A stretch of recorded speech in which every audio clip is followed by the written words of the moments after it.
টানা ৩ দিন ধরে পঞ্চগড় জেলার উপর দিয়ে বয়ে যাচ্ছে মৃদু শৈত্যপ্রবাহ। আজ সকাল ৯টায় তাপমাত্রা রেকর্ড করা হয় ৯.৩ ডিগ্রি সেলসিয়াস। এদিকে চুয়াডাঙ্গায়ও সর্বনিম্ন তাপমাত্রা ৯.৩ ডিগ্রি সেলসিয়াস রেকর্ড করা হয়েছে। স্থানীয় আবহাওয়া অফিস জানিয়েছে তাপমাত্রা আরও কমতে পারে। হিম বাতাসের কারণে শীত বেশি অনুভূত হচ্ছে। শীত থেকে রক্ষা পেতে আগুন জ্বালিয়ে উষ্ণতা নেয়ার চেষ্টা করছেন মানুষ। যানবাহন চলাচল সড়কে তুলনামূলক কম। কালুর যে পরিমাণ খিদার কারণ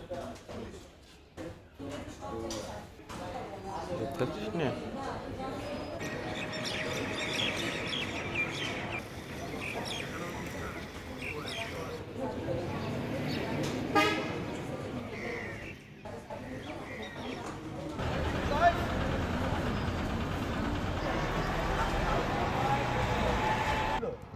আমি ওইটা বুঝি সেটা তোর আগে আছে কালুর যে পরিমাণ খিদার কারণ